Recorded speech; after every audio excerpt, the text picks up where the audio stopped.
So when I had the piston off, I was able to smell it and tell that the jetting was just right. No Spencer, but we have Donnie. Very bad explanation. Like, what part of it's bad? Well, problem is, I always say I'm carrying too much weight already.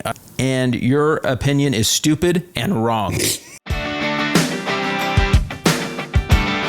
Welcome to That Moto Show with Dirt Bike TV's Jake Clark and producer Donnie Bales. That's it. Number 33. 33 shows, Donnie. How cool is that? And it's my number, too, so it makes it kind of cool. Yeah, this is the special show. This is like, I don't know, anniversary show or something just for you. Did you know that? Speaking of that, we had our anniversary last week. I just saw that. It was like 10 days ago, or somewhere. Yeah. 9 days ago. It's anniversary month. Anniversary.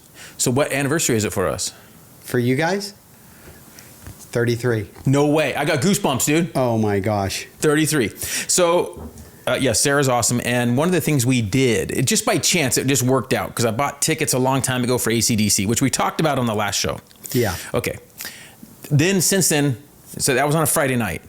3 Friday nights in a row, we went to concerts. To AC/DC, then the next week was Tesla, which you've already seen a few times over the last year. That's like our 3rd time. Then we went to see Sammy Hagar in Vegas as the trifecta. 3 Fridays in a row. How was Sammy Hagar? It was awesome. Yeah. We'll get into that later, but it was awesome. So that was it. And then, we were talking on the way back and it's like, what else do you want to see? The only thing I have tickets for is Def Leppard in August, up there in August 20th, I think it is.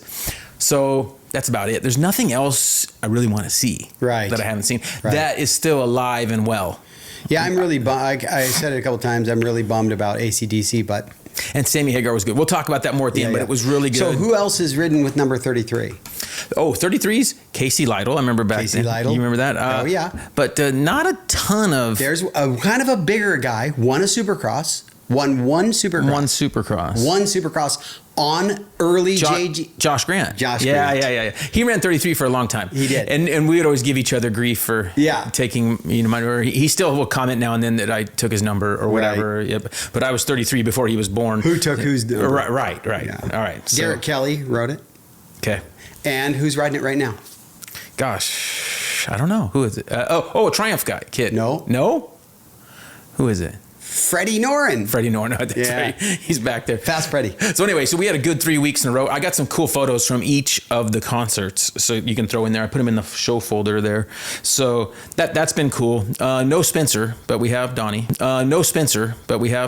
So that's cool. Spencer went to the Salt Lake Supercross, which we'll talk about, but he also rode trail riding in the morning. First time, mountain trail riding. And he said it was already a little dusty. Wow. Yeah. So, that's the problem. I like that he kind of kept the Jay Clark tradition where he rode in the morning at least. Before he went to the event. Before he went. And I was tempted to go. You saw the text with the group here. I was tempted as well, but I got blocked on that one. And I'm kind of glad I didn't, because what happened was once I started watching Denver, I remembered that Denver and Salt Lake are both hard pack, and they're not that fun of racing. They're typically the hard pack tracks, like Vegas over the years, you don't typically get good racing other than a last second takeout or whatever, but you get better racing at the tracks that have more ruts, more sand sections, more tougher, that people can race better and not feel like they're going to die. Yeah, but the Salt Lake track looked really good though. I liked the track, the layout and the way and the rhythms and stuff. So we'll get into that. But anyway, so he right behind you is the number 3. This is we call it Eli's trail bike, and this is ours, mine and Spencer's YZ450FX. This is the bike he'll mainly be riding this summer up in the mountains. We got it all trail converted. We're going to shoot it with Ping this week with Whiskey Throttle, and we just added on the GYTR fan. We've already done some videos, and we have a few more videos coming out with all the pieces that we've done. We added the hydraulic clutch, so it's got the Brembo clutch up there, the Master. Really like that setup. As you can see, the bike just looks amazing, really cool. Donnie got some cool still photos of it the other day, so that was pretty fun. We did that out at Blackmore. So I told you the last bike too. It was a Yamaha that I really liked. I really like this bike. It's like I don't know, man. It's like blue is starting to tempt me. It would tempt you really hard if they came out with a 350. If they had a 350, there would be no more temptation. Right, and I think it's possible. Yeah. I just get this feeling that it's possible. I don't have any insight to know that it really is true. The prodding I've done doesn't seem to be as much denying going on. How much time have you guys spent on this bike before you built it? Oh, it's got about 12 or 15 hours. Oh, so you've done a little bit of riding. Oh yeah. It's been ridden a bunch. So, and then we cleaned it up for this photo shoot. We did some steps, with all the pieces, and we tested different little things we could. And it's just an awesome bike. So before Are we the get blue wheels from the factory? No, those wheels are Nackstar. Oh, they're Nackstar. Yeah. They're actually black, and your light is what's messing you up. Oh, I got it now. I see them. Yeah. Okay. Yeah, so cool bike. But before we get too far, just remember to email us any questions. Email me any questions, via email with questions for the show we can use. Also use our Rocky Mountain link if you're going to do any shopping via online. Got everything there. You can use our link. It helps us out. And then also we have a bunch of other codes that will help you out in your other shopping. So before we get now, the next thing is let's talk to Donnie about his knee. Last time we mentioned, and I haven't even asked him about this in a few days. We shot some stuff Saturday. It's a few days later. I didn't even ask you because you're doing so good getting around. So I didn't even think about it. And you didn't whine or nothing. You didn't go, oh, my knee. So tell us about your knee surgery. Yeah, no, I feel pretty good. It was a scope. It cleaned up. I don't know how they said it was like a piece of meniscus that was hanging up on the horn of my fib or just something. Like grinding. Yeah, just grinding on it. And already it feels better than it did before surgery, and it's just been 2 weeks. Like just a little more than 2 weeks. That's awesome. Yeah, right, I feel great. So you're doing good and not swollen up anymore? No. All right. No, I still ice it though pretty regular. Are you bicycling yet? Spinning? Yeah, so on my Aerodyne, I've been riding that daily. Okay. That's backwards. Oh. Backwards is the key. Oh. When you have a knee injury, my wife is in the medical industry. So she told me to you want to ride it backwards for the first week or so, and that's what I've been doing. Years ago when I had my knee surgery, it's been so long, 25 years. I just started with the seat really high, so I wasn't bending my knee as far, and then I lowered it down till normal position after a few weeks. Yeah. So I could keep. I'm so short that at the lowest position, my leg's still straight at the bottom. So anyway, that's good news. All right, so let's talk Supercross, man. So Supercross is all over. We're gonna get ready. We have an off week, and then we're gonna get ready for outdoor. So Supercross ended. Webb won the championship with 5 wins, right? And 5 wins. Sexton had 7. And then that's 12, and there's only 5 more other wins, right? Tomac, Jet. Yep. Mookie. 3. Who else? Roxon 4. One more. Didn't AP win in the mud? Did he win the mud one? Yeah. So that's 5. So it's that easy. So we had 7 winners. For those 5, and then the other 2 make 7 winners. Yep. So those guys hogged up 12 of them between the 2 of them. And most people agree that Sexton was the fastest guy. Yeah. But just made some big mistakes at the wrong time. And Webb fought like that mud race where he caught it in the last lap. Which was that? No, Boston. He caught, Foxborough. He caught up at the end there and made 3 positions. Did you hear why he did that? His bike was going to go. No. Yes, but he calculated once. Yes, that he was smart enough to know that if I crash in this last lap, it's not going to make a difference. Nope, this is the place I'm going to get. Yeah, because I'm going to, I've already been lapped or whatever. Yeah. So he knew that he was on the lead lap or whatever. Yeah. Yeah, so he somehow figured that out. Also, his bike was going away, his clutch. Yeah. So he's like, hey, I just got to go. And he sent a couple big jumps that were sketchy. So no matter what. Yeah, he was going to finish 6th or 7th, whatever it was. I think it was. And then he passed 2 or 3 guys at the end. It was amazing. 4 guys total. Oh my gosh. So the thing is like that. Everybody goes, Sexton's a fast. We know Sexton. But how smart is Webb, dude? Yeah. He just calculates everything. It was awesome. It was a fun series. It was good. Yes, it would have been great for all the guys to stay in there. But here's the reality: is in the last 10 or 15 years. Has there ever been a season where all the top guys finish? Never. It just doesn't happen, unfortunately. It's just part of the sport. There is never a year where all the top dudes finish. I mean, do we remember when Reed and Stewart and Carmichael, all 3, did all 3 of them ever finish a Supercross? It was just that 06 year where they were all in the battle of it, and Carmichael had to beat Reed in Vegas.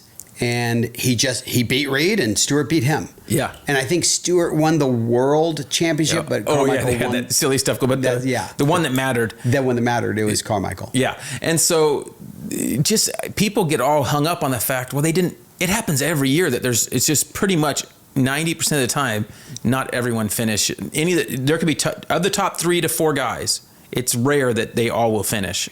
Very rare. It's the gnarliest sport in the world. There is no doubt about it. And that goes right to my next thing about the 250s. That morning, we saw Cole Davies get landed on. And that was like, as far as blame here, we didn't get to see the whole context, everything. But I think Cole's going to learn, if you mess up, you don't slow down to a crawl. And that's what happened. He slowed down to a crawl, and Jordan Smith couldn't see him until it was too late. Well, also, he messed up, and there was a drone shot, and he did like a little zigzag. That drone shot was good, but it also proved in that drone shot how slow he was going. He was going too slow. He was he slowed down to like our speed, like rolling around that track. That's what he was doing, and it's like, you can't do that when guys are putting those heaters. I also have some concerns about the way they do those heaters, because it is dangerous what they're doing in a mixed practice. I think they should have super pole. Yeah, where a few guys are on a heater and guys aren't. The heaters are fast laps for guys they're trying to put in this fast lap, and it's really dangerous to do in traffic. So a lot of other forms of racing will just let a guy go, wait 20 seconds, let the next guy go, so they're gapped out, whatever, and it's controlled, much more controlled, a lot safer situation. So who knows? What about making them qualify on a Friday or something? They're all there. Right. They're all there. So there's other things you could do, right? Right. Just they're all out there one at a time. Y'all put in a heater. Even if it's 4 guys on the track at once, you go, okay, you're each 20 seconds apart, right? And it's going to be the law of diminishing returns. So you know who the fast guys are going to be. Yes. You're going to go, okay, you guys go together, you guys go together, and so on and so forth. So unfortunately and it's easy to say to fix this. Everything has. I've listened to a lot of opinions on it. There's always a consequence. We change this, and it's going to change this, and so I don't want the responsibility. But the sport's been evolving since it started. Yeah. So anyway, so it was a great series. That part was very unfortunate because Davies was definitely the fastest guy right now, it felt like, in Supercross. So it was cool. Deegan went out there and did well, won, and that was cool for him. What did you think of Hampshire trying to pass Hammaker? So he caught up to him, obviously. Yeah. With some help from Juju, kind of held the group back. He held them back. Yep. Yeah. I like those 2 guys. I like Hammaker and Hampshire. Mm-hmm. I didn't like the move. Right. I just think, he blew them both up. I actually felt bad for Hammaker and Pro Circuit. It's like they haven't won a title in 8 years. Hammaker was fast enough. I think it was 19 was the last time they won. Right. Yeah. 6 years ago. Yeah. 6 years ago? Okay. You're good at math. Whatever. I thought I heard somebody say 8. No, 19.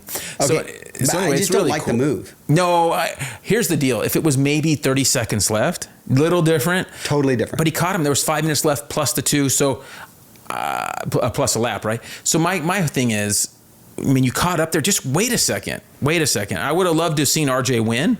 That's kind of who we are. We're always going for that old guy, and so it was an unfortunate deal. I kind of. Hammaker has been the fastest guy the last few weeks in the East. But what's the golden rule of taking somebody out? Well, you don't take yourself out. Don't take yourself out. Yeah, simple. If he would have not fallen out of well, okay. Right, because that means the move was too difficult for you to both survive. So it wasn't. He caught up and saw this quick opportunity. If he could have waited a half a lap, I'm sure would have had another opportunity. For sure. And if you're fast enough, you should be able to do it. So it's an unfortunate deal. I've heard some talk that he needed to pass him, and then Hammaker needed to finish one more spot behind him. Not just one spot, but he needed someone in between. 2 spots behind. So he's hoping to knock him down, I think. But regardless, he kind of ruined the whole deal. And he gave a championship to Vial, which guys will go, oh, that's another KTM brand, basically, the Husky and KTM. But I don't think there was any play like that. I think it was just that, hey, he wanted to win. Yeah. Hampshire wanted to win. I don't mind him wanting to win. And I would have been like, well, I like Hammaker and I didn't want him to take him out. But if he stayed up, I'd go, well, I understand the move. Yeah. Well, anyway, so that was unfortunate part there. And as far as Deegan goes, that was pretty impressive. And I think I'm thinking we're going to see the same thing outdoor. What do you think with Deegan? I think he's better outdoor than Supercross. Right. And unfortunately, we're not going to know where Davies is outdoor now. Nope. We were all wondering, but we're not going to see that till next year. Because who else could be? Vial could be fast outdoor. Right. Hampshire can be fast. Hammaker, all those guys. can be fast. But do we think any of them are going to be faster than Deegan consistently? No. I don't think so. So we'll see what happens. And the talk right now is, assuming this goes well outdoor here, he races 250 Supercross again, West Coast probably. And Davies will probably be on a different coast, on the East Coast, right? Yeah. So put him on the West Coast to defend that title, and then he races 450 outdoor. That's the talk right now.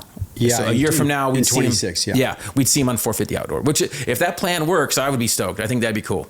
Yeah. So, and now going into 450 outdoor, we're pretty excited about this because we have Tomac coming back, which we think is the least of the injured guys coming back. The least injury, it was just a broken bone. Yep. He's probably been riding the most, or at least in the most shape, I would think, compared to Jet with the knee rehab and Prado. Yeah, I think he's been riding like 6 weeks or something already. Yeah, and I'm sure he was very much exercising before that. Yeah. As far as physical part. Yeah. And then you got Prado with the shoulder. The shoulder one is the one I say is probably the most difficult to recover from. And he's the one that everybody's saying could give Jet a challenge. So we'll see. So all three of those guys. And then Sexton comes in actually the best as far as not hurt, right? Right. We assume he's not hurt at all. Webb, we don't think is going to be doing much outdoor. Even talked that he might not even race. He might get his thumb fixed. So he's got some deal going on there that he has been dealing with. Well, he just made $1.5 million. Yeah. I don't think he has a problem getting his thumb fixed. Yeah. So, and then he could be, if he gets his thumb fixed, he could race the SMX playoffs with it fixed. And so we'll see. Do you get bonus points for championship? I don't know how the points work for out. SMX? Yeah.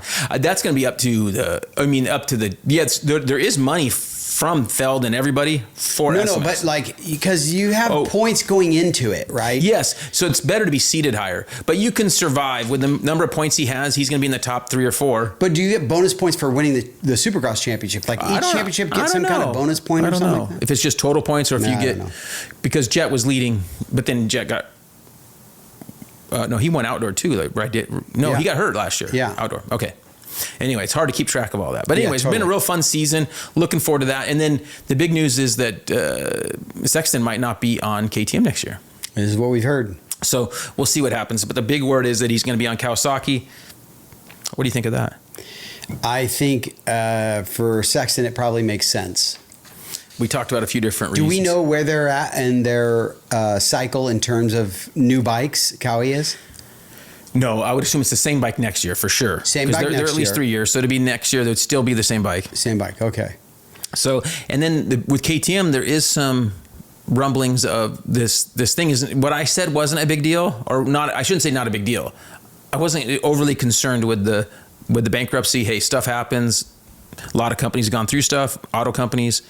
But now they've paused, whatever you want to call it. They've stopped production again and not going to start back up again until the end of July, which is really the 1st of August. They said July 27th.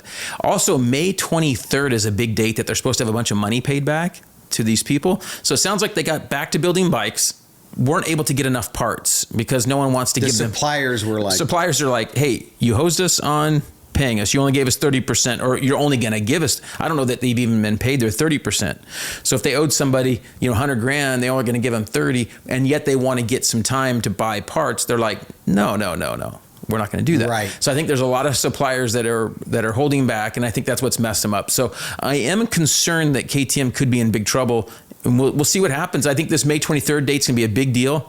So we'll be looking for the news out of that. But do you think Austria would let them? And it's hard to say what happens, man. Well, I just think somebody's going to buy it. Yeah. Someone would take it over. Some India company or China company. Someone's going to buy it that has that kind of money, is my guess. I don't know. I'm not a big business guy, but I think that's what happens is somebody else is going to take this thing over. So I think you're probably right. I'm a bit concerned about that. And also, I think if you're racing for them on any level, you'd probably be concerned as well, right?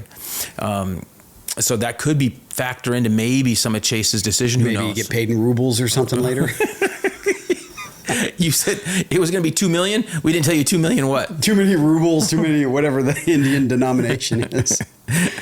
All right. So our big news lately, we've got a bunch of videos. Let's talk about the videos that have come out. We have a brand new one coming out later this week. This is coming out like Wednesday or whatever. On Saturday, May 17th, we have the new video. Spencer's been putting it together for a while. It's called 178 Things.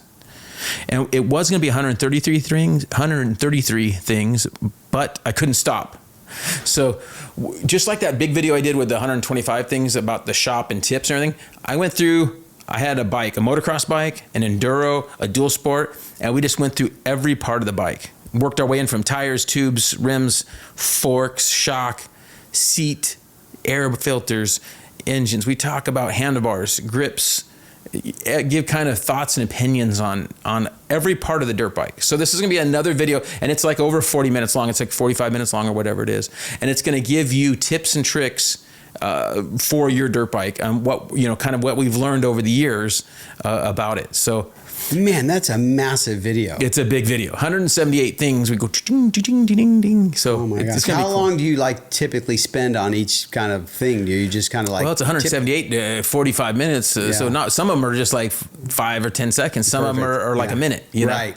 So it's a lot. How many minutes are in 45?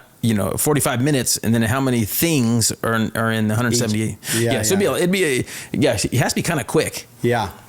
Luckily, I talk quick. Yeah, I know. I've noticed that. All right. So that's the big one. And then we had the RMX 250 piston change video come out.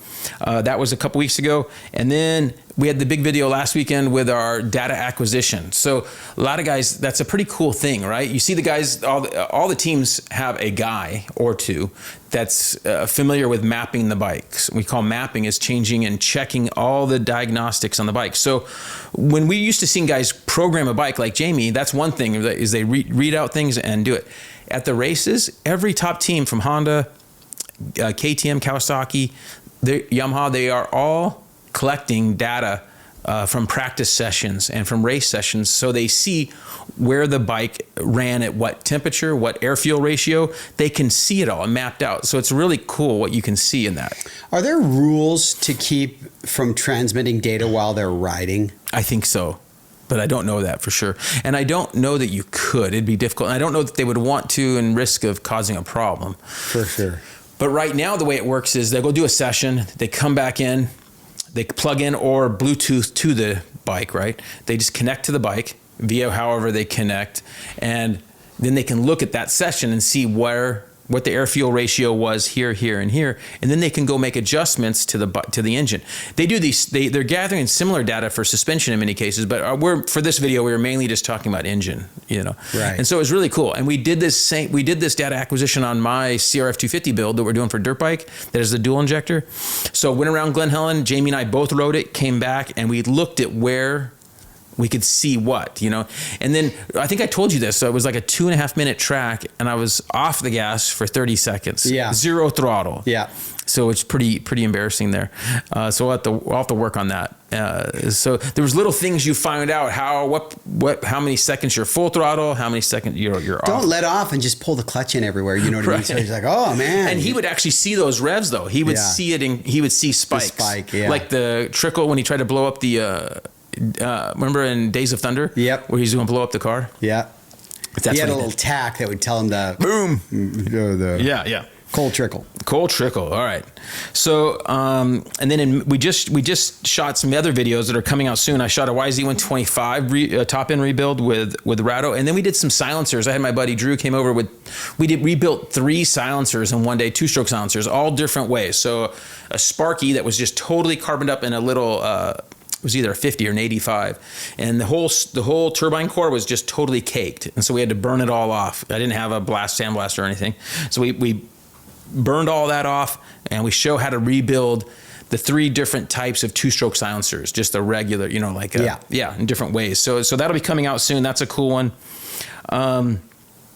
We did get a little bit of rain in May, which is very rare. I've gone to the desert in May, and Rado and I went, just the two of us. I was on my way home from out of town on a Sunday night, and he's like, hey, we can go tomorrow. He's sending me screenshots of the radar, which is cool. It's nice that he's that excited. He only went out there twice this winter. He's more active this year than I've ever seen him. Yeah, but out there, he only hit the desert twice. Yeah. How many times did you go this winter? This winter? Zero. Let me count. Zero. So he did do 2 more than you, which is cool. Anyway, for Rado anyway. And so we had a good time. I got a couple cool pics in here. It was just a blast up there. It was just the 2 of us ripping around. A lot of fun sand hill climbs and all that. Also, Cody rode Glen Helen after some of that similar rain. That was a freak rain. And a lot of times the rain will just stop at Glen Helen. Yeah. Glen Helen's at the bottom of a hill for those, outside of SoCal. Out of a mountain. And it just stops right there. It won't even rain 10 minutes away. It won't be raining, but it stops there at Glen Helen and will just soak it. And you show up and you're like, it's not supposed to be wet. It didn't even show it on the forecast or anything. So you have to pay attention. Well, Cody's bike, as you can see in these pictures, the RMZ is totally covered. One thing that I've learned years ago is if it's really bad like this, you pull the plastic off. You rough it out a little bit like you normally would washing, then pull that plastic off because you're not going to get behind the shrouds under the tank. You're not going to be able to clean it sufficiently when it's really bad like this. So that's something. So he spent about 10 or 15 minutes just power washing it normal. And then I went out there and we pulled plastic off and got it really good. It got it a lot better than it would have been. So that's something to do. A good tip for you if you're going to wash your really muddy bike. And when I rode with guys, years ago, I rode in Hawaii with some cool guys. That mud there is. And it's standard. They come back, they blast a little bit, they pull the plastic off. Yeah. Because they can't get to everything. It's the only way that clay doesn't come off of stuff, man. Yeah. So they do it straight away. And I showed that stuff last time. I don't know. Is it up here? The Mud Buster? Yeah. Mud Blaster. I don't think it's even over there. But a spray underneath, I don't think you have one over there. You see it's this one right here. There you go. You got it. That at the one? end. Yep. So Mud Blaster, and we've tested it a few more times over the last few weeks, and it works really good. Oh, that one's slightly out of frame. You can pick it up. My shoulder doesn't want to move that far. Left shoulder's bad. Yeah. Yeah, Mud Blaster. So that works really good under the fenders. I'll stay at the mic there. So things like that help on the mud stuff, but when you're washing bikes is keep it coated. Guys will use Pam over the years. I love the all in on Blaster, man. They've doubled down and gone all in on all these Moto products. Yeah, so hopefully we'll have it available soon at some places, like online, like with Rocky Mountain and different places. So hopefully we'll be able to find it at your favorite dealer or online place soon. So hopefully that happens because it's going to take a little while for that to happen, but hopefully we're getting there. And then we finished up that TX300, which you shot a picture of the other day. The TX300 came out really good. That's for Dirt Bike Magazine. I shot more than one picture the other day. Yeah, we shot a few bikes, huh? Yeah. So I think we're time to get into some of our comments because there's some really good comments here this week that are going to lead into some good conversations. So the first one is from Simons. He says, and this was on our How to Bleed Your Brakes Right, but it has nothing really to do with that. But he says, are we going to see the follow-up on the video on the RMX 250? So the answer is yes. We have more videos coming on the RMX and KDX, and we have a video coming, which Spencer's going to edit, we rode them both the same day, back to back, and tried them up some trail sections, so that'll be fun. So we have that coming out. And of course, as you know, we rode them both at the two-stroke race. Right. So we can have a little bit of that. So that'll be fun. All right, Donnie, you got this next one. Polly 417 commented on the KX 500 startup video. He said, I love the graphics. My 500 needs new ones. Who even makes graphics for KX 500s anymore? He must not zoom in well, right? Not zooming in. I mean, Decal Works has a lot of that older stuff covered as well. So they're the ones that did it, and it does look really cool on our that bike's amazing. KX 500. Yeah.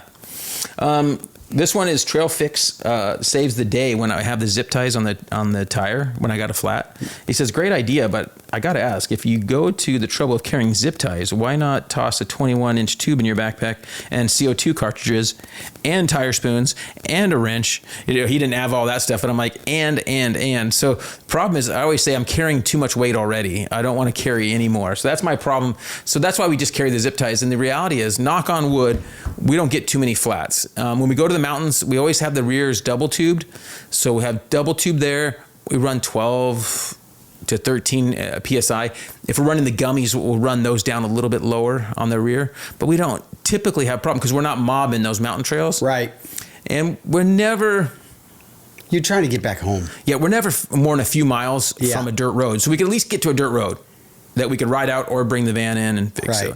So anyway, do you remember seeing those not old, but when you see like Johnny Campbell, those guys race Baja 500, and they come up with no tire on the rim at all, and they're just riding on rim. Yeah. Tire gone. Yeah, that was crazy. I've seen that in Dakar and there. Yeah.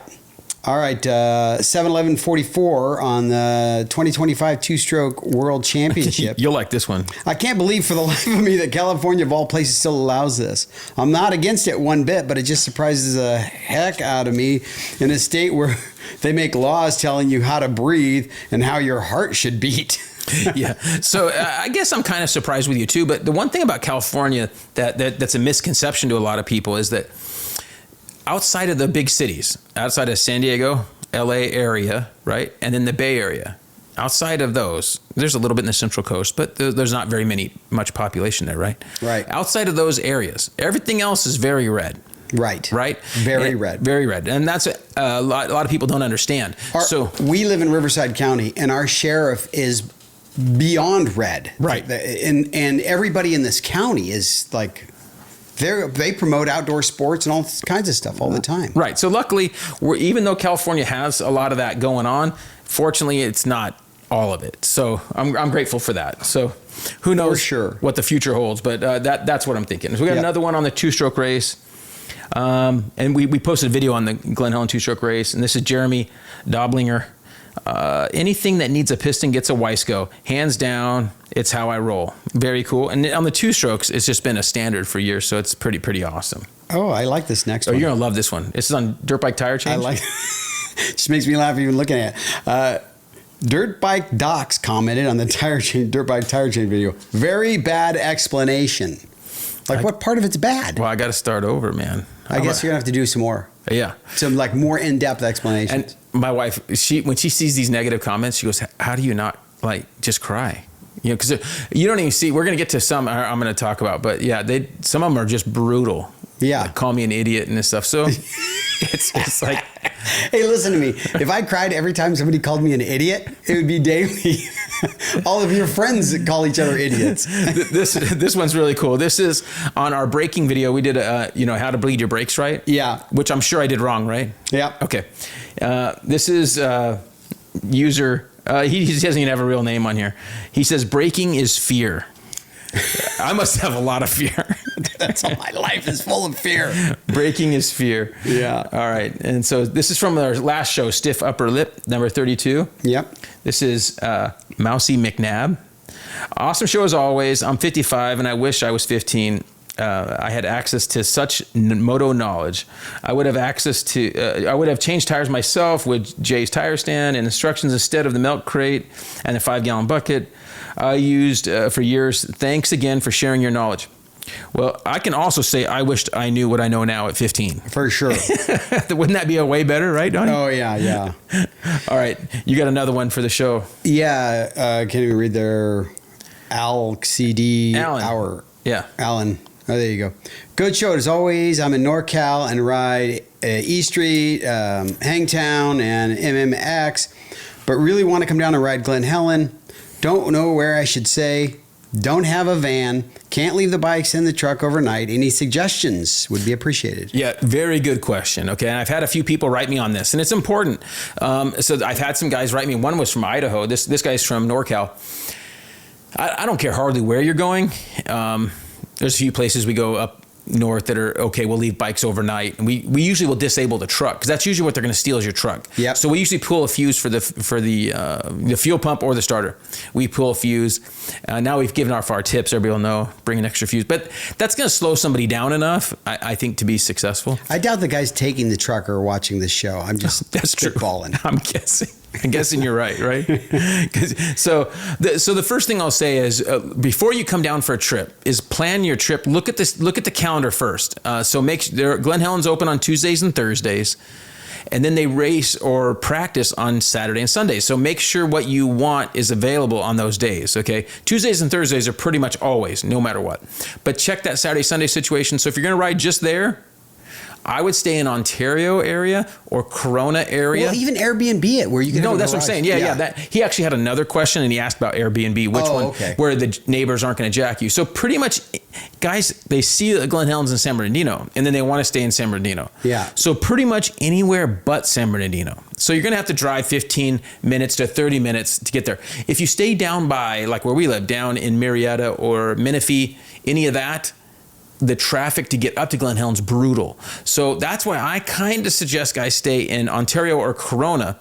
And the Airbnb thing is a great option. Any of those towns, it's going to be fine. If you find a place with a garage you can put the bikes in, you're going to be fine. Yeah. You're going to be fine. I still say Norco too is a good area. Yeah, always bring a lock your bikes. That 15 freeway from Ontario down to Corona will be fine. That's what I would kind of suggest. And then from there, if you want to do a day where you go to Kauai or to Paula, you can go south, no problem. And you could hit one of those tracks, or Paris Raceway. You could go there. You could go south to those tracks. So that's what I would suggest is a good area. If you stay in Marietta or Temecula, the problem is getting north to Glen Helen is a bear. Like a bad. Trust us. I just got a ticket doing it, yeah. You blamed me for the ticket. It was your fault, dude. Because if you were with me, I wouldn't have got the ticket. Yeah, but sometimes we drive separate, and I do the exact same thing you do. Oh, this is brutal. So anyway, so I'm going to have to go fight this thing. All right. So that's a great question, and we've gotten people to ask that. And then if you are going to have to hotel it, the only things I could suggest, if you're in a pit, is to cover your bikes. We put a big old tarp over them. We lock the bikes. We disable the truck, and we back the truck up to a wall. All those things is all that you can hope for and do, is what you can do. If you have two trucks with you, guys will back up the trucks together. But again, you need to disable the trucks because they're going to want to steal your truck. So, and it's an unfortunate reality, part of any big city. This happens.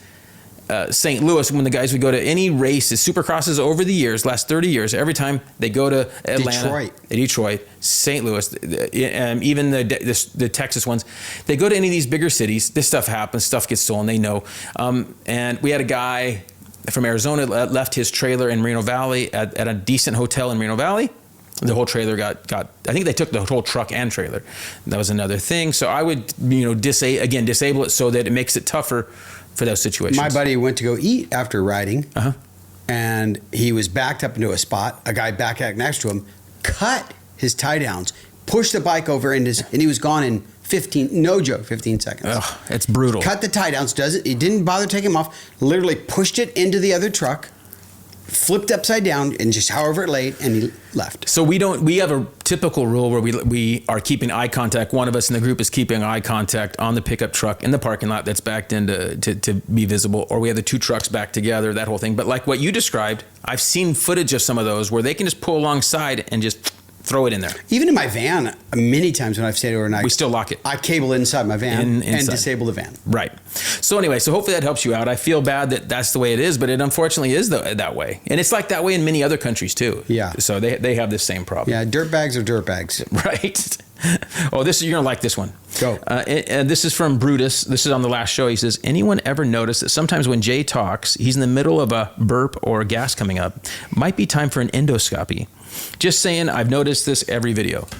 Well, I haven't done it today. Not today. You know why? Because I ate like 4 or 5 hours ago. Yeah, that's what you said the key was, right? Yeah. But he's got a point. I'm an older guy, and I did actually have an endoscopy not that long ago. And it didn't do much of anything. They didn't discover anything. And that's a whole frustrating point. But the reality is if I don't eat right before the show, when I eat right before the show, which happens quite often because of our schedules, so I've learned not to do that. All right.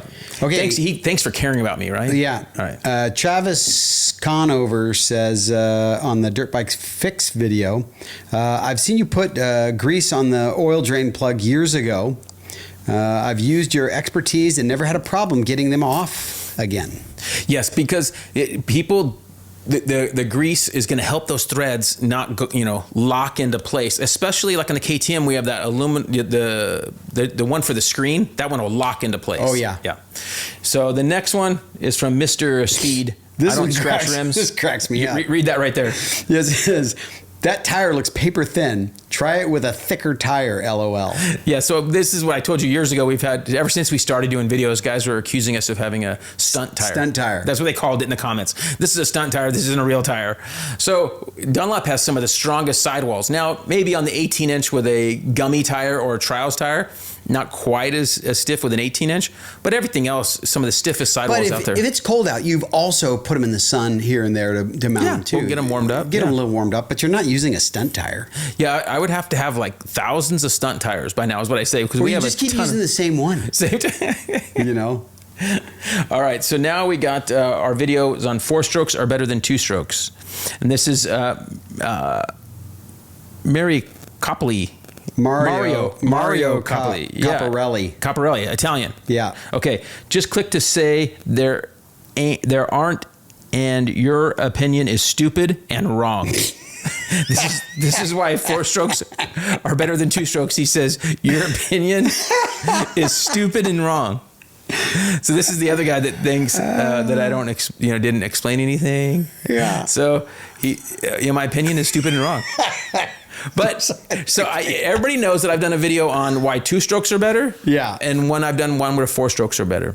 And if it was like a debate class, I could give you reasons as to both why and why and why and why. Point, counterpoint. Yes. So, you know, and the one thing I've learned is, especially a lot of the 2-stroke guys, the hardcore guys, now I'm saying this in the nicest of ways, they can't afford a current 4-stroke.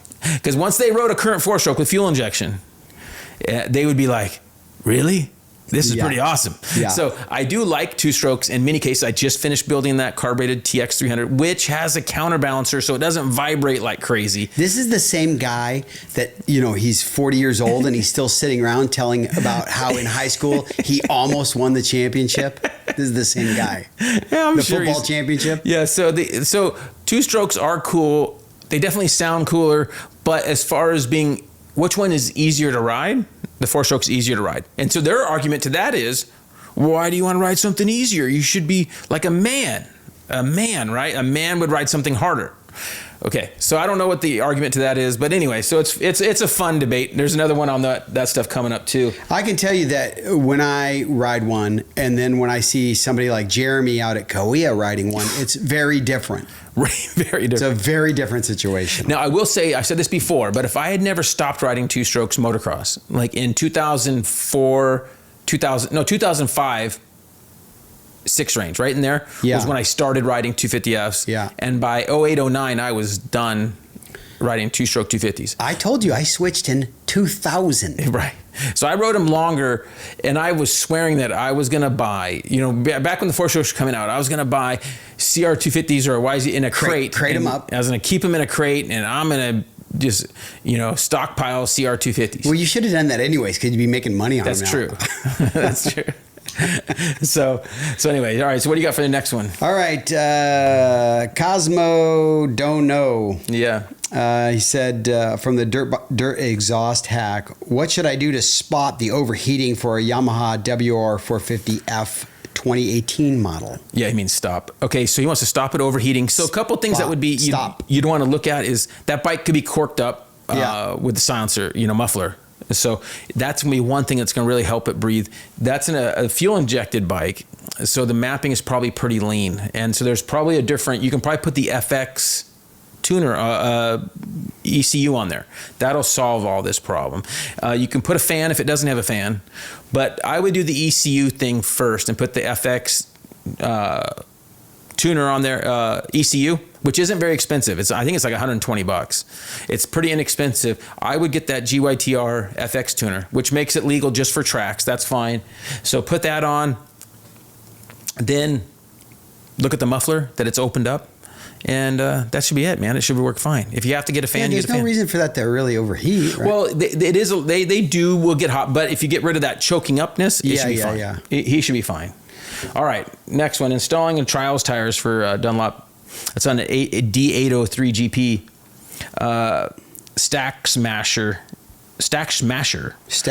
Yeah, I like that. Okay, so let's say I'm one of those people who ride a bit of pavement to connect trails. What is your recommendation? Now, this depends if you want to be street legal or not. If you have to be, the K950 Dunlop is a street legal trials tire. DOT approved. That works great, and durability is pretty good, and it'll hold up pretty well in the street. So that's what I would probably recommend. If you're just connecting a little bit and you're not going to be crazy on the asphalt and not wear out tires with stopping and braking and accelerating, all that stuff, then I would stick with that 803, that gummy trials tire. Oh, this is a good one. I'll read this one. Yeah, this is a dialogue. Okay, so this is from, he says, hey Jay, I saw you fitted a GYTR hydraulic clutch. This is from Jake Holland. On our FX, so we fit that clutch on there. Yep. And I was wondering if you had any issues with losing lever pressure randomly during a ride, unable to disengage the clutch. I have one fitted on my FX currently, and I've had randomly comes back like nothing was wrong at all, and the fluid level hasn't changed. It's been bled multiple times. Let me know what you think. Well, I found out Dave, Fireman Dave, Kiefer's buddy, he had this similar problem, and there's a little O-ring on the slave side where the rod goes through with the slave goes onto the engine. The rod goes through. There's an O-ring right in there. I'm going to buy an extra one so we have it for summertime. So, but apparently that O-ring can get wore out very simple to just pull it out. You know, pull the slave off, pull it out. So what to do? Heat up and then Yeah, and it could be shooting oil pressure from the engine in and messing you up. So that's the problem. So that looks like it. I've heard of this a couple of times, so that's something to look at. And I think it's going to solve the problem. We haven't had that problem yet, but we only have a couple hours on the new hydraulic clutch. All right, you got our must-know dirt bike hacks and tips guy? Dave B. Photography. Nice. Photography. On 3632 Spotting that. This is our 125 things video that has everything. Yeah. We're fixing the front end. Great tips. I'm convinced I needed new bearings in my front and wheels until I took the wheels off front and cleaned it up and noticed the spacers have slop with the axle. I learned that this is normal until the wheel is installed correctly. The previous owner hadn't tightened the front and rear to the proper torques. I didn't need bearings once I had did it right. So sweet. Yeah. We talk about this with the front end all the time. Following that procedure, we have that video on there. It's very simple. You want to just follow you just got to follow that procedure. It makes it really easy. Yep. All right. So on our RMX piston change, we got Travis says they make nut driver, torque wrench type doodads. He calls them doodads. Yeah. For those hose clamps. They are legit. Okay, so what he's talking about, see this right here, and I have a picture I just sent you, Donnie, in the show folder. Yeah. I didn't know that these existed. I don't know how big a deal it would be, but so these are what I use all day. This is a 6 millimeter. Oh, this is an 8 actually, and a 6 right here. I use these all the time. Whether you put on fender bolts, it helps you get things started really well, rather than a T-handle or a ratchet setup, because you got real good control. So I'll use this to get all, like, especially on plastic pieces, I'm getting those started. And hose clamps with the 6 or the 8. And what he did, so I Googled it, and on Amazon there's a cool looking, there's a green one right here that it actually has torque settings in inch pounds, and you could set it. So you could, once you found a good setting, it was good for hose clamps. So most of our torque settings on hose clamps is when the hose starts to kind of go through the clamp. Yeah, when it's squeezing through. Then we back off a little bit and know we're pretty good. So it's a good feel thing. So if there was a torque setting, that might help some guys on that, and it's pretty inexpensive. So I'd never seen one. So I thought that was kind of cool for guys that, don't know the feel. They could look up the torque spec in inch pounds on those little things. So I thought that was pretty cool. Yeah. All right, Jeffro 7P202 on the RMX 250 piston change. He said, cool video. I always wondered why gaskets would restrict coolant flow with small holes in some of the ports. So yeah, on the video, the piston change, we talk about how the gasket, most of the time, the gasket, it can only go on one way. Upside down or the other way. But as far as it can only go in one spot. Well, this RMX we were doing had multiple spots. I looked at the fish. I talked to some people just to confirm where it went. And there's different holes that channel the water flow. And then all manufacturers will pay attention to how much water flow, coolant flow, we'll say whatever, is going through the head and the cylinder, so they can monitor where it goes. So you think you just want them all open, right? But they need a certain amount of heat. Yeah, because it won't go to some areas of the... Yeah, and you want some heat to make power. You have to have heat to make power. So you need some, but then not too much. You don't want the thing running too hot. So that's why with a gasket you see that sometimes on a two-stroke, you put the head gasket on, and it's blocking some of the biggest passageways, and you're like, it's blocking those. Well, it's on purpose. So that's just, it was kind of fun that you brought that up. You can see when you take the gasket off how they're actually pushed a little bit. It's pushed in right there. Yeah. All right, we got another one from the two-stroke change. This is the Carl Joseph smelling to check the jetting. So when I had the piston off, I was able to smell it and tell that the jetting was just right. Yeah. That's a long learned skill. Not everyone has that. For sure. Yeah. So I was able to tell, I smelled that and the spark plug, and I knew we were right on the money. Yeah. Yeah. Smells good. At R. Carly wants to know, it says, on the RMX 250 piston change, I really like the voiceovers with the time lapse. Great way to show the whole process without a 2-hour video. That's what we're trying to do. Keep it concise. We are trying to have more tech videos. I get a lot of guys ask me about certain jobs on a certain bike. Well, I don't have every bike at my disposal, so that's why we just kind of work with whatever bikes show up, and then we can just kind of help you with, because the bottom line is when I need to learn something about doing something at the house or whatever, I go Google it just like anybody else, right? And I'm going to search how to put it on. So I kind of want to try to make videos that will help people do that. Right. This is our K-Team adventure bike where we put the heavy duty, we put the tube in. Was this in your bike? It is in my bike, yeah. So this is Goober. Wrote us, cool name. Yeah. Thanks for another great instructional video. Any advice on using a tube in the rear of an 890R as it has an offset hole for the valve? Want to have a spare as a backup in case there's damage that cannot be repaired with a plug. Thanks in advance for any recommendations.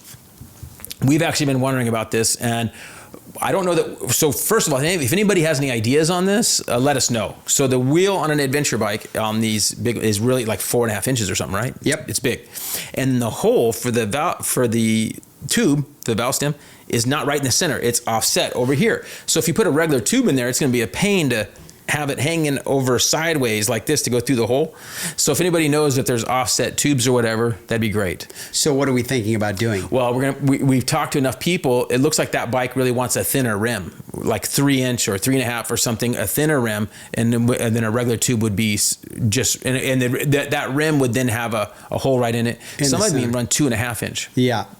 So that's what we're looking at doing. So we're going to talk to Faster USA about that. We've been talking about it for a bit, so I think we'll get back on that project. For long term, for guys that are riding more dirt roads and so forth, not doing as much asphalt, but it sounds like that's the better ticket. We're going to have to really get on this before September. Yeah, that's right, before your next big ride. Another big ride Okay, day. cool. Yeah, all right. So Josh Dimascal. Perfect.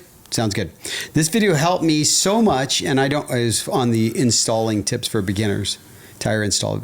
This video helped me so much, and I don't care about scratching my wheels. It's a trail bike. It's already banged up. Yeah. So most guys, if they're changing their own tires, they're not. If it's a trail bike, older bike, they don't care about scratching. It's only them. Southern California moto guys that care about the way their bikes look. That's true.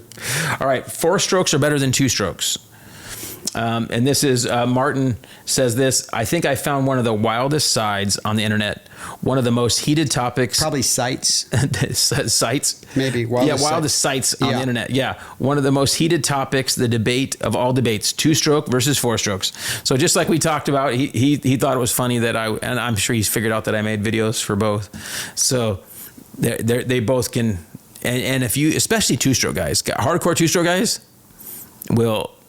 They It's funny because it's only the hardcore 2-stroke guys that care. The 4-stroke guys are like, yeah, 4-stroke's better, whatever, and they just kind of move on. Right, and they've all ridden 2-strokes. Right, and it's like they hate them. It's just like, hey, yeah, I've progressed. Yeah, you're stuck there. That's fine. We're good. Right. Right. I was learning. You're gonna hate this story. When I was learning to fly, I learned to fly a tail dragger as well. And one of my instructors was like, you don't see airliners with tail draggers anymore, do you? He says, you don't need to fly that thing. So it's kind of funny. He was like, not about it at all. That's funny. It's kind of the same deal. Pickled cotton candy. Nice. On the our off-road 250 is as good as the YZ250FX test ride. Still good for the track, right? Question mark. I primarily ride trail, but occasionally track. Hard time deciding between the F or the FX. Well, to me, it's a no-brainer. If he's on the fence and he's mainly riding trail, so I'm talking 80% trail, then it's a no-brainer. I would go with the FX. Just like we do with the KTM with the 350 XCF or the 250, if you're riding trail most of the time, get that XCF or FX version because you got the 18-inch rear wheel, which is a lot better. You got the kickstand. On the Yamaha case in that 250, you have a different transmission, which is really pretty good. So that's another. You got 6 gear, which helps on those trail rides, connecting stuff. So I am all about the FX version. Hey, also, let's just think about this for a second. Let's compare a new 250 or 450 FX compared to a 10 or 15-year-old motocross bike. Yeah. Like it's not even going to be close. That FX is going to be... Yeah, you pay like $100 or $200 more or something, but it's worth like $1,000 more 2 or 3, 5 years from now. Right. Because people would rather have a trail bike used than a motocross bike used. 100%. That's a good point. Yeah. So that's something good to keep in mind as well. Yeah. See, Donnie, you're not just good at editing. You're good at thinking of these kind of things. So this is our how to... You know me, I'm always concerned about money. Yes. This is our mapping video we talked about earlier on the Honda, how pro mechanics use ECUs to map. And this is from VW Sand Vets. So I'm guessing he builds VWs that are sand with Corvette engines. Yep. Crazy. Can a fuel-injected KTM TBI two-stroke be dialed in with a laptop like that? I've never seen an O2 sensor installed in the expansion chamber of a two-stroke injected, but it should be possible. Yes. So yes, it should be. It could be possible. It's just paying. Right now, there's nothing that I'm aware of that's off the shelf available. Someone like Jamie at Twisted could help find something to be able to do that, but it would be costly. But if you're putting Corvette engines in VWs, right, you might have the resources to do it. You can figure it out.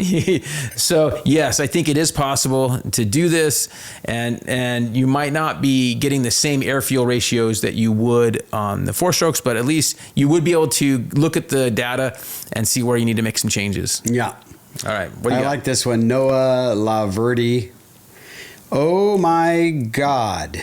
Taking out of the spark arrestor does not give you an advantage whatsoever. This dude is a complete idiot. Dang it, man. I like emphasizing that. Having it in does not result in the loss of power, or taking it out increases the chances of starting a forest fire. Okay, how are we going to start a forest fire on the motocross track? Well, these guys don't read. They don't read. Read the title of this thing. Yeah, it says track use only exhaust. So this is the one that was driving Sarah crazy, because this video's got a ton of views. I just saw on YouTube, and I'm just cutting out the spark arrestor, the screen. Yeah, and then people go, well, you're not going to notice that difference. But on a 250F, I kind of want to have everything I can. And I like having it removed. So there's another factor. Yeah. It absolutely blows out the exhaust packing sooner with. Yeah, it's going to create more heat. There's no doubt about it. No doubt about it. With it in there, it's creating more heat. 100%. Yes, I can't argue with that. So like the bike behind you has it in there. And it's going to stay in there. It's going to stay in there. It's going on the trails. And you know what I should do? For those that don't believe me, I'm going to go grab a T-handle. Yeah. You talk, Donnie, because I'm not on mic. All right, so Jay's out here doing a little bit of work. I don't know if we can be seen. Oh, yeah, it's stopped in there. Can you see that in the screen? Oh, yeah, okay. You can see it clearly. So we're not going to take it out. It's not coming out. This bike is trail only. Well, not trail only, but it won't be removed for it. So what people have a hard time with are dual sports. Any of the trail bikes, we leave the Sparky in there. But if you're going to a track like Glen Helen or your local track, you're not going to start any fire. And what I will say, even in an argument to this, I doubt ever this thing is throwing fire out. You know what's going to start a fire from a dirt bike more than fire coming out that exhaust? Hitting rocks on the chain guide? That could very well do it too, because when you're in dry conditions, anything can do it. But your header on a four-stroke, the four-stroke header, if you were to fall, and I've heard stories of this, just and fall in the brush, that header is, I sent that video the other day. You remember see that video I sent the other day to the group? Yep. I sent a video. I was putting the fan on that bike. Yep. And so just for fun, I had a temperature gauge, and I saw it. It was crazy. I wanted to see how hot. First, I was just mainly checking when the fan would kick on. It was around 180 to 185 degrees at the top of the radiator, right? But I went over to the exhaust, and it was spiking between 500 and 600 degrees, coming at about 4 inches out of the head. Right at the head, it was like 300 or 400, but then it would get really hot as it came around the bend. I was following the exhaust. It was really kind of fun to see where it was hottest. So do you think Deegan or Sexton are riding with a Sparky in their bike at the track? They have it's no Sparky, but they do have inserts like what we're basically making. They have inserts, yes. Yeah, because they got to quiet them down. That brings up a whole nother topic that I'm really upset about. Yeah. Is they're reducing the sound down for next year. I know. Oh my gosh. So we're going to neuter these bikes down. I mean, and I just don't know anyone that's paying to go to... What's the problem with the sound? I don't understand it, because they have Monster Jam the next week or the week before in these stadiums, and it's louder. You go deaf in there with those trucks. So Monster Jam coming in there has no sound restrictions. So why do bikes need sound restrictions at a stadium? You think the sound is getting out of the stadium? And here's another thing that frustrates me. Their argument is, well, it's going to help people be able to save tracks in your remote place in Kansas or wherever, right? Or at Glen Helen. I don't care what anybody says. Wherever you're riding dirt bikes, it could be electric bikes. Wherever you're riding dirt bikes and having fun, people are still going to try to shut you down. Stop it. They're going to say you have too much dust, you're using too much water, there's too much traffic coming by my house. It always comes down to you're having too much fun. You're having fun, and I'm not, so I'm going to complain. So I don't believe that quieter dirt bikes on some track in a remote area in Kansas or in Michigan or wherever is going to make any difference. Well, let's not just think about that for a second, and we're going off on a tangent. But the other thing is, how many guys do you think are repacking and rebuilding their exhaust? These guys, weekend warrior guys out there, never. Yeah. The bikes are completely blown out, and so it's like it doesn't even matter. This pro rule isn't going to affect end user guys of any significance. You know, if they have, that's one of the reasons the new KX 450 has a different airbox design that's kind of choked down, is because they're trying to get to these EU standards for sound. But I just, for the life of me, can't understand why Supercross is going to try to make this thing quieter. Like, who cares? You're paying to go to a Supercross race. You don't want to hear 90 decibel dirt bikes or whatever. Nope. You want to hear what sounds cool. I don't care what anybody says. No one's leaving NHRA drag race and going, it was too quiet. Have you ever been to a NASCAR race? Yeah. Dude, those are loud. Right. So I get it. And if it's too loud for you, don't go, or wear earplugs. Like, there's things you can do. It's like when I went to AC/DC, it was really loud. I left there going, it's really loud. Like, you dummy, you went to a rock concert. Like, what did you expect? Oh, because I'm over 50, it should be down to 80 decibels now. But it's a rock concert. That's what it's supposed to be. Anyway, I'm not a fan of this reduced rule. It's nonsense. This is nonsense. I don't understand why they're pushing it and who's pushing it and why. It doesn't make any sense. And it's just going to cost the teams more money. And the privateers are going to be worse, because the teams can spend kind of whatever, right? They're going to have to spend more money to make this thing quieter, neuter them down, and then to make power elsewhere. They're going to tons of resources, and then the privateers are left to just try to figure this out or cheat, right? So it's just kind of silly. It really is silly. So I'm not a fan of it. I hope it goes away. I don't know. But I like that I'm a complete idiot for taking up these. That is pretty funny, man. Okay, this is from Mojo Racing, Marcella Joe. He says, hey, bud, I have a question about a 2006 RM250. I can't seem to find a cylinder anywhere. I was wondering if you may know of a place to get a new cylinder. It's like they stopped making them for a time. Thank you for your time. That's weird. It's like they stopped making them. You'd be better off buying a whole bike. You know why it's like they stopped making them? Because they did. They stopped making RM250s. So when they stopped, this bike was stopped in 07. So they stopped making any new parts to that bike in 05, 06. Yeah, they stopped. So that is 20 years ago for you people. So what's funny or strange is that these people don't understand that this is normal. So they think of 06 as not that old, but it's 20 years ago. Okay. That they made this bike, okay? And you have to accept, other than a Yamaha YZ250 that you can buy apart from a 99 that fits a 26, okay, YZ250, the cylinders are the same. But on these bikes, that's not the case.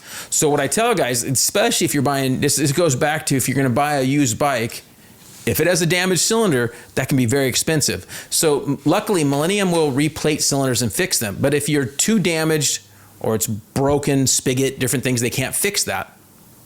Or if it has a sleeve that you can't fix, those types of things. So in this case, if your cylinder is still salvageable, I would get a new piston and send it to Millennium. That's a great solution. If it's not, then what I do is get on eBay or other parts sources or get on Facebook groups there's an RM250 group, I promise you. A Suzuki group. Yeah. You can find out and try to find a cylinder from a guy. That's your best place you're going to find one. eBay is going to be kind of expensive. The only way I'd buy one on eBay is if you can find a core, a cheap one for under $100 that's damaged or ruined. If you want a bike like this and you're going to ride it and not just restore it, you really need to buy 2 or 3 of them. And I'm not joking. The engine, because here's the other problem. So once he starts riding this and then it starts not shifting well, he's going to be like, hey, did you know it's like they stopped making shift forks? No transmission parts. Yeah, that's weird. But they stopped making stuff. So it's just normal. It's normal for us to understand. But a lot of guys get into this and they see an 06, they're thinking it's not that old. I got to be able to buy parts for it. Where do you think, like, I know this is a dumb question kind of, but like, where do you think all the bikes have gone? Are they just laying on somebody's side yard? Is that what they're doing? Because nobody recycles these bikes and gives them to Charlie the Junk Man. Like, so are they just in a field someplace? I don't know where they're going, but guys think that that the math works on many of these bikes. The math, I've said this before, the math only works on fixing up these older bikes for the most part. If you plan on keeping them as museum pieces, starting them up in your garage, occasionally using them. If you plan on racing in them and riding them hard, you're going to have to buy, and you're going to be getting into that bottom end of that bike quite often to fix stuff. I get people asking me, you know, your all the 500. time, my 500, like, why aren't you riding anymore? And I'm like, what am I going to do when parts break? Right. The bike runs great right now, and we take it out and we do a few laps here and there, and it's fun. But, dude, if we lose something on that bike, we had to go through the internet a ton to get the parts we did. Right. So that's what guys don't understand. So when you're fixing up these old bikes, you have to look at those as potential problems. So well, that gets us through those. And so now let's go to some tools, right? Tools, parts. We already talked about the nut drivers, which is cool. Yep. We're going to talk about this thing right here. You don't even know what this is. I got this for you. Right, remember last show? Oh, I got it. Yeah. Look what this one is. This is a it's magnetic. It's magnetic right here. And it can go in your van if you have a metal wall. I do, yeah. It could go against your toolbox, and it can hold cans or pistons. Look at that. Nice. You could hold pistons in there. So you could just, you could have 3 in here, and you could sell pistons at the track. Okay. Awesome. This was on Amazon. Really cool little thing. I thought that was a cool little rack. And I already put a couple in my van too. So cool little thing. Next thing, I fixed your gauge. Remember your gauge? Oh, yeah. I kind of forgot about it. And then I was like, hey, where'd my gauge go? And so we put new fluid in. Yeah. And if you look up here, there's a little thing that Donnie didn't have in here. He didn't. It got lost in the original purchase. There's a little relief valve, and you pull that up to let pressure out, and you push it in. And the key with these liquid-filled gauges from Motion Pro is it can't go. It shouldn't be hanging out upside down. It needs to be like this. That's why they have these. So it has a magnet on here. Or I got one over there. Look on my toolbox. Yeah. So now you're going to be able to keep this one like this. Awesome. The other thing you can do sometimes, if you don't want to use the magnet, I've taken the magnet off, and I just put a screw through it through wood. Sure. So if you're going to go on a wood beam or something, you don't have to keep the magnet on there. Yeah, you have one in the beam in your middle of your garage, Yeah, right? yeah. Nice. I think there's one on each side of that beam now. Yeah. I'm such a baller. Yeah. Yeah, look at you go. All right. So there's our magnet deal. That takes care of that. One thing I was going to show that's kind of cool. I just saw this. I was looking for something else to show. This is the top clamp piece, a top bar clamp on a KTM. And guys, we have these videos on fixing the front end after a crash, and they swear that their bars are bent, that their clamps are ruined, and 90% of the time on a KTM branded bike, it's this. And go, well, how can this be? Wait till you see this, Donnie. How cool is this? So this Holy cow. Can you see that gap from there? Oh, yeah. I got it in the camera.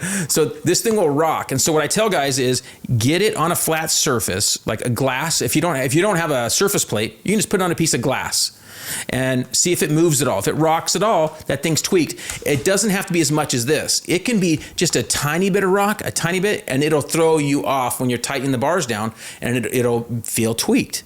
So now, if you have now the poor man's fix here is you can fix this. Yep. I've cut these bars off, cut them off right here, and you can either put them in a mill and clean it up if you have access to a mill, or just a belt sander and clean them up. And you can just run these 2 clamps like normal, and there's a dot the direction they go. So that's a good option. So that's a cool little tip for you. Hopefully that helps you out if you got one of those bikes. And if you have, if your front end's tweaked and you don't have one of these and it's just regular, you can get in there and just push that thing the other way. Go check that out. Always the front end. I have a good video on that, fixing the front end after a crash. Because most of the time, especially with our bars nowadays, we've had many where you swear the bars are bent and it's not. Never. It's everything else. To bend the bars, usually it's a pretty significant crash. But it used to be easy, remember? Yes. But with even those ODI champ bars, don't bend anymore. Don't have a problem. Yeah. It's all right. So, and then next thing, we're going to end the show with our CD, which we're just going to talk about the set list. I got the set list from that concert. And for those people going to concerts, I'm going to give you a little inside tip here about concerts is you can look up the set list before you even buy your ticket. You're like, why would you do that? Well, that's because you can see if you want to go. Like 100%. Right. People go, they didn't play the songs I liked or whatever, right? This way, you know exactly what they're gonna. It does vary sometimes a little bit, a few songs here and there. Sometimes Right. I've noticed, but it's pretty much right on. Right. So this at the Sammy Hagar show, my thumbnails my screenshot's playing weird for some reason, but he played that new song, that Encore. Yeah. That song he wrote for Eddie, and then Top of the World, Panama, Run Around. Let's see here. There's Only One Way to Rock. Humans Being. That's a really cool song. Right Now, 5150, Pound Cake, Somebody Get Me a Doctor. That's a Van Halen song, and Michael Anthony actually sings that. And then Satch Boogie's Joe Satriani plays that instrumental. Yeah. Amsterdam, Why Can't This Be Love, Good Enough, Mas Tequila, Heavy Metal, I Can't Drive 55, and Love Walks In. So I think we're going to name the show I Can't Drive 55. Yeah. Because I think that goes for both of us, right? So Yeah, what just happened to me? yeah. Hey, let's show that. I thought about that. Yeah. Because that was kind of a bummer deal. So Donnie got a brand new truck. Luckily, he's got a dash cam in there, which I'm going to get a dash cam. I think I want to put it in. I'm not joking, dude. I probably had, aside from the comments when I posted this, I probably had 40 people go, what kind of dash cam do you have? Right. So you send me a link. I will. All right. So send me a link because it became ultimate proof. Let's play the video right here. You don't have to have the sound up. Your poor daughter's terrified. Yeah, I want to do that. Right. But this woman pulls out in front of Donnie, and Donnie's only going like 30? 32. 32 in a 40? 40. Yeah. Because they're going slow. Were you holding flowers? He's holding flowers. Yeah, she was. So, yeah, so just being cautious, and she pulled right in front of you. And, of course, what did she say? She said it was my fault. So that's where this dash cam really pays off. Like, and she kept holding to your story, right? Like, yeah, she said, you changed lanes. You were going to turn left. I'm like, no, it's going straight. But I didn't like get into it with her. I'll just let the dash cam do the talking. Right. As much as I talk, this time I was just like, nothing. I didn't say any word. Such a bummer, though. A brand new truck. So and anyway, her car was brand new as well. Right. But yours is worth 4 times more. 4 times as much, yeah. This was not a good day. So anyway. But my daughter was safe, and that's all that matters. And that was the good attitude. When I was talking to Donnie, I mean, just an hour or two after, it was like, yeah, it's just stuff. And we joke around, it's only stuff he's going to have for a year or 3. So it's not like it's that long of stuff. It's not like a daughter or a family member. So you got to be grateful. We see so much tragedy in the world that, hey, don't fret the small stuff, the small stuff. We're really blessed to be able to do what we do and have fun and all that and be safe most of the time. So I'm glad you were okay and it was just in town going 30, you know. It could have been a whole lot worse. So could have been worse. Right. That's always something to remember. So we're not even going to get to any of our questions, I think, because how deep are we in there? We're hour 15. We're good. We're good. So we'll save those for next week. We had some really good ones. I think there is one that I wanted to go over, though. Hold on. I said that, and then I'm going to change one. Let's do one. There's one that I put in that one I put in the show notes, so the photos would be there, so it'd mess you up when you go to edit. This is from Isaac. He says, I'm working on a Carmichael replica, in quotes, CR250, and I need the square-shaped break-ins versus the typical bubbled-shaped ones. Any chance you know somewhere I could get them? Thanks again. What he's talking about, and there's a photo here, the hydraulic brake lines at the end, they had different banjo fittings. They did. Okay. Dude, who cares? That's what I told him nicely. I said, who cares? First of all, you're never, even if you got those, you somehow found those and used those.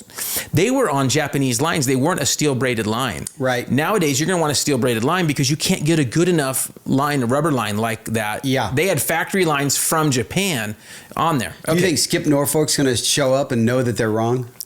Dude, that's why I tell guys, build a themed bike, an RC themed bike. Right.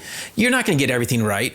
And there's no contest. There's no judge. You're not getting an extra trophy if you make this thing perfect. And at the end of the day, there's no way you're getting that cylinder, that pipe, those brakes. There's no way you're getting so many of those little components in that bike. The exact graphics. Yeah, never. Never. You're never going to get everything the same. So why try? Just get it close. It can look cool. We built the McGrath replica. Let's throw up that McGrath looking bike. Yeah. So as you can see, even with our CRs, remember that one? You shot a few of our CRs over the year. We built a McGrath looking one. We built a like a 92 to 94 looking one. Yep. With, kind of a bale mix bike with number 1 on it. They're just themed bikes. Yeah. You don't have to be perfect on that. Like there's no ultimate prize you win for being close to period correct. So that's what I told poor Isaac. I told him, man, don't fret it, dude. Just have fun. You're going to spin your wheels. And yes, I'm sure you could, and I'm sure people will suggest where you can go buy those banjos, but who cares? As my wife would say, is the juice worth the squeeze? It is not. Right. Now, Galfers, who we would probably just get lines from, I would just buy Galfer lines, and you could get them in silver or white or whatever color you want, and they're going to look rad. You can get whatever color fittings. So that's what I would probably do, is get some custom lines made from them. That's what I would probably do. And then the rest of these questions I think can just wait till next show, right? Yep. All right. So anyway, hopefully you guys enjoyed that fun show. Oh, I'm gonna talk a little quickly because in this show you could use. I'm gonna get Spencer to send you the audio. That new song we made. Oh yeah. Did you know about that? So that was AI made that 2-stroke song. Yeah. Wow. Did you listen to that a little bit? I didn't hear it yet, but I knew you guys Okay. did. So I'm gonna have Spencer send you a couple, and you can have him playing a couple little spots. Will do. Yeah. So we're just paying a fee because that's another problem with our show is we can't have AC/DC or That's a bummer. I wish we could. right. We can't have these any of these bands. We can only have their free music. Just so you guys know the way YouTube works, if you use some of that stuff without permission, you use that stuff, and AC/DC is not going to give me permission. Okay. And it's really the company that owns all the stuff. Yeah. Right? They're going to be fighting for it.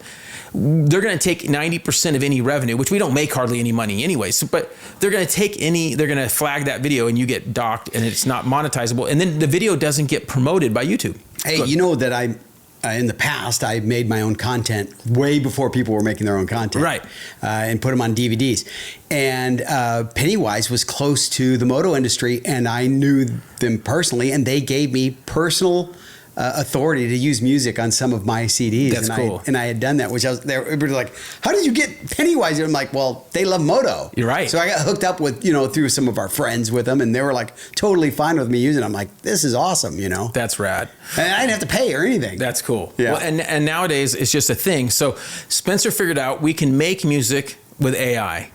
And so we made some cool rock songs, and for that 2-stroke video, where we did the piston change in the RMX, we have that. We kind of made up a song about pistons, and it's pretty in the revving it up and the dirt moving. We put in some keywords and just made it sound similar to some of these bands from the '80s, similar. And it says style. I actually don't think you name the bands, but the style from the 80s rock. Yeah. And it's like, it's pretty cool. So we'll have some of that music playing and maybe here at the end of the show. And there's some instrumental stuff which he made, which is really good. You could have some of that. Yeah, so we'll throw some of that in. You will have some more music at some of these spots. That's cool. Hopefully you guys enjoy it. Coming up when the show comes out, I'll already be at the Moto Fest. Stopwatch National is this week at Glen Helen. So I'm going to go out to that. And then we got Paula National. Are you going to go out to that for the first Motos? I want to, because I think, if Tomac's going, then you got to go. I got to go. Right. You feel obligated. I just feel like I'm obligated. If he's putting in the effort to be there. If he's putting in the effort, I can go walk around with my little bum knee, just at least a couple of motos, minimum. And you could watch, and it would show support and be good. Now, we did do a pool. We had a Supercross Fantasy with a group of guys. Mm-hmm. Neither one of us did well. No. Okay. But one of us did worse than the other. Yeah, but I don't care. But did you see what the difference was? It was like 12 points. It was 9 points. It was just like Sexton and Webb's difference, dude. They ended up being 2 points at the end. Yeah, 2 points. But we were 9 points apart. Right. But from 7th to 12th, that's a big difference. I can't believe how bad it was. But I told you what I did, which I knew better. I voted with who I wanted to win, and Me too. not who I did it too much too. Me too. Did you know there was 2 weeks where I copied yours? You never said anything. Yeah, I knew. What am I going to No, you did. Yes, I do. I do know that. And you told me one of the weeks, so it's like, I knew that. I waited a few hours and then I just copied yours and sent it in. For laziness, or you thought, that's good enough? Yeah, because I just stopped caring because I was doing so bad. Yeah. So then I started copying it, and I would change like 1 or 2 things. I go, no. I saw you do that, and then I would be pretty close. Yeah. So because sometimes you'd call me and even ask me, like, what are you going to do? It was embarrassing that GL didn't even have to race the last round. Like, he is truly a champion. That's terrible. Yeah. So now when he talks to me on the phone, now he introduces himself as SX Fantasy Champion. So now is he, like 8-time champion? We'll have to add it to his total. Yeah. Yeah, so that's embarrassing. So he needed a bigger head. You're right. All right. So anyway, so now does anyone do one for outdoor? Rocky Mountain does one? Anybody do one? Yeah, I don't know who does one. Outdoor is a lot tougher. We can start it with our Making Dreams Come True. Yeah. Why don't we? Okay. All right. Yeah. Yeah. No one will put in money, though. I'm going to shame everybody. Let's do it. All right. Okay. So anyway, so that's really fun. Hopefully you guys are looking forward to outdoor. I actually really enjoy watching outdoor. Me too. 4 motos. I just So love watching excited. 4 motos on a Saturday afternoon. Yep. Especially if I get a moto in the morning. Yep. Come home, watch that. Mm-hmm. Nothing better. Right on. So looking forward to that. We got 11 weeks of that, right? Yep. 11 weeks. I liked it better when it was 12, but we got 11 weeks of that, and then 3 weeks of playoff stuff. Yeah. Playoffs, things like this. I still like the outlook. Yeah, I was going to go to Vegas last year, and this year I'm like, I'm going to go to Vegas, and then it's the week after I go to Colorado. For I'm your you know, sport, right? I'm getting more and more limited time. And we still know what that dirt's like in Vegas. That's the unfortunate reality. It's going to be all rock hard there. They did a decent job with the track there last year. I think they did pretty good for that speedway. Yeah. And wasn't it dark? Late. Yeah, it was later. That's what would have saved Salt Lake. I felt like if the race was 2 or 3 hours later, by the time the mains were going on, it was all shadowed and the water was coming up. It was way better, don't you think? We don't even have time to get into this because I cannot stand when they're racing in the day. It really bothers me. Yeah. First, as a person that shoots and edits and stuff, there's no contrast. You can't see the bikes compared to the dirt and everything else. It just looks terrible. This doesn't look exciting, yes. It looks flat. So Supercross is better at night. At night. Or in a stadium, because in the daytime it doesn't matter. But right. yeah, it looks better inside or at night. At night. So it's unfortunate, but I think logistically they want to end the series out west, and that time frame they want people to be able to watch it back east. I don't think there's any easy answer, unfortunately. No. And especially because they're trying to fit in 17 rounds. Exactly. Yeah. So anyway. All right. Well, we're going to keep talking. So all right. We'll call it a day. All right. Hope you guys enjoyed. Remember to like, comment, subscribe. Also, check out all these sponsors that are listed out here and enjoy some cool AI music Spencer made. All right. See ya. See ya. Wiseco Piston has over 80 years of experience manufacturing pistons in Cleveland, Ohio, USA. Wiseco pistons are developed and proven through professional racers, teams, and engine builders, including factory Honda HRC, Club MX, DBTV, Twisted Development, and many more. Wiseco is rooted in supporting grassroots racers across the country. Wiseco has been a sponsor of Loretta's and GNCC Racing since their very first events. Wiseco has a piston to fit the needs of any type of rider, from reliable rebuilds to serious racers. Wiseco is still the piston expert. However, the brand has evolved and has a complete range of performance components, including engine rebuild kits, clutch and valve train components, crankshafts, gaskets, and more. Wiseco has all of your power sports machines covered, from dirt bikes to UTVs, ATVs to jet skis. Find what you need at wiseco.com or wherever you... We work with some great companies, and here's a list of those right now. Dunlop Motorcycle Tires, Wiseco Piston, Vinco Air Shocks and Dirt Bike Parts, FMF Exhaust, Decal Works Graphics, Pro X Racing Parts, Recluse Clutch Revolution, Motion Pro Specialty Motorcycle Tools, Works Connection, Uni Filter, Klotz Oil, Cometic Gasket, MX Plastics, JE Pistons, Cardo Systems, ODI Bars and Grips.